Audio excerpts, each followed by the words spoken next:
Shalom Bapak Ibu Saudaraku yang terkasih di dalam Tuhan. Kejadian 2 ayat 18, demikian firman Tuhan. Tuhan Allah berfirman, tidak baik kalau manusia itu seorang diri saja. Aku akan menjadikan penolong baginya yang sepadan dengan dia. Alkitab BMIK menuliskan teman yang cocok yang membantunya. 6 kali dalam Alkitab, dalam kisah penciptaan, kita selalu menjumpai kata-kata yang diulang-ulang, yaitu Allah melihat bahwa itu baik. Dan disusul dengan kesimpulan di Kejadian 2 ayat 31 yang dituliskan begini. Allah melihat segala sesuatu yang diciptakannya itu sungguh amat baik. Nah, sekarang tiba-tiba muncul di tengah-tengah, yaitu Kejadian 2 ayat 18, tentang sesuatu yang tidak baik. Bagaimana bisa sesuatu yang tidak baik itu ada dalam penciptaan Allah? Jawabannya adalah yang tidak baik itu kalau manusia itu seorang diri saja. Karena laki-laki tanpa perempuan itu tidak lengkap. Dan perempuan tanpa laki-laki juga tidak lengkap. Kita juga bisa lihat di film-film yang diangkat, yang seperti Amazon, ya, kisah perempuan Amazon, di mana isinya perempuan semua. Tidak ada laki-laki. Kalau mereka mau laki-laki, mereka harus culik laki-laki dari suku yang lain. Itu menandakan bahwa tanpa laki-laki, perempuan tidak bisa sendiri. Mereka bisa berinteraksi, tapi mereka tidak bisa melanjutkan keturunan. Begitupun laki-laki. Laki-laki tanpa perempuan juga tidak bisa. Nah, inilah yang dikatakan Tuhan bahwa tidak baik kalau manusia itu seorang diri saja. Nah, hal ini sudah dituliskan dalam kitab Kejadian.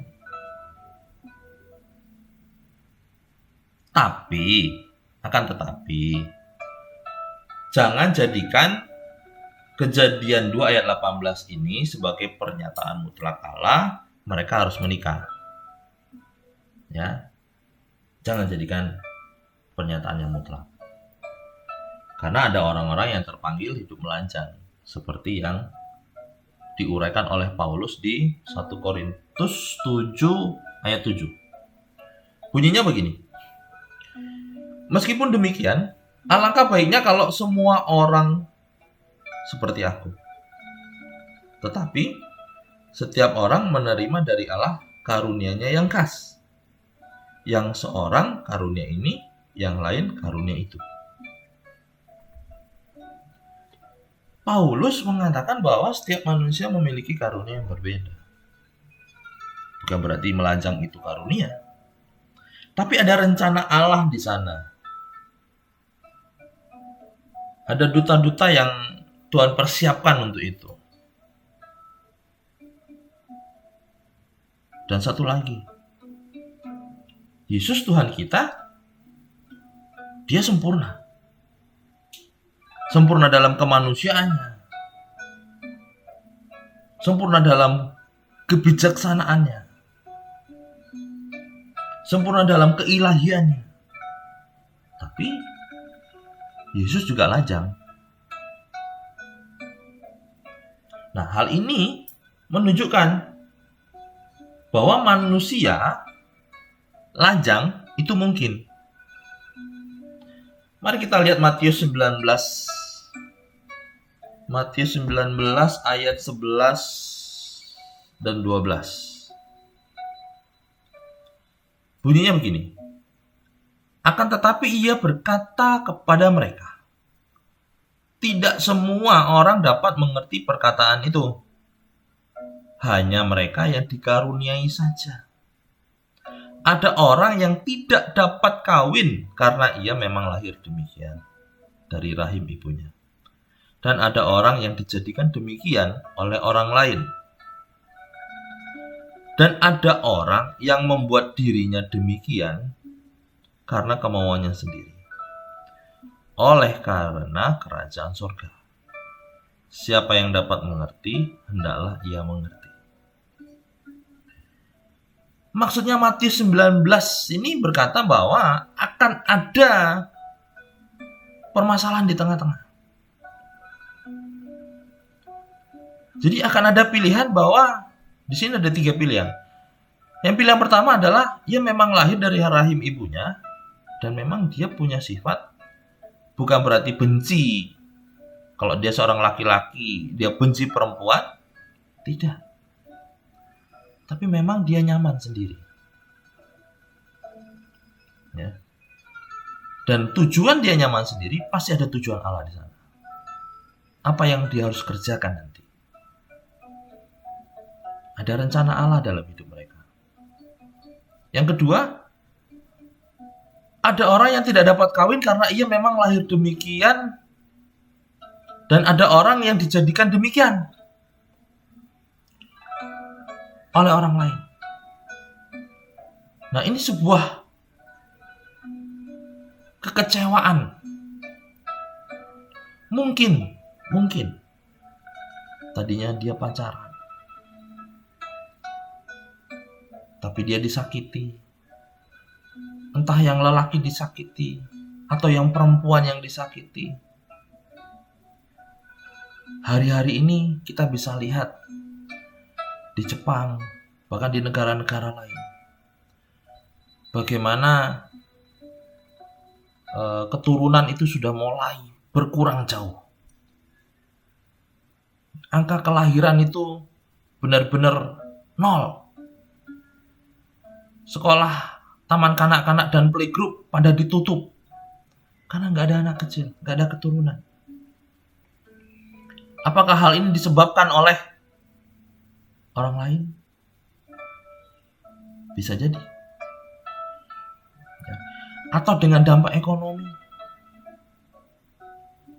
Nah, ini yang ketiga opsinya. Ada orang yang membuat dirinya demikian karena kemauannya sendiri. Himpitan ekonomi yang besar di negara-negara di luar Indonesia itu menjadi beban yang lumayan berat, apalagi mereka yang memiliki anak. Makanya banyak negara-negara yang sedang krisis tentang angka kelahiran mencoba membuat program dan skenario baru bagaimana mempertahankan angka keturunan, angka kelahiran, ya. Dan ada yang karena disebabkan oleh kerajaan surga. Contoh, ada yang terpanggil jadi suster mungkin, atau memang dia terpanggil menjadi imam yang laki-laki. Jadi hal-hal ini bukan tidak mungkin. Mungkin. Tapi sekali lagi, Matius juga mengatakan di ayat terakhirnya, siapa yang dapat mengerti, hendaklah ia mengerti. Jadi ada banyak kandungan kerajaan surga di sana. Ada banyak kandungan ketetapan dan rencana Allah di sana. Kembali ke Kejadian 2. Apa yang kita baca bahwa Allah berkeputusan atau memberikan keputusan kepada Adam untuk memberi Adam teman yang sepadan. Ya, Adam tidak boleh sendiri. Nah, dikata tidak boleh sendiri, itu dalam bahasa Ibrani kita bisa artikan begini. Apa yang akan dibuat oleh Allah adalah pendamping, penolong, yang keduanya sama-sama memiliki konsep kemitraan. Mereka memiliki konsep kecocokan. Dan mereka itu diperlengkapi sedemikian rupa oleh Allah untuk menjadi kawan sekerja Allah. Nah, Allah tidak memberikan sebuah ketetapan kepada mereka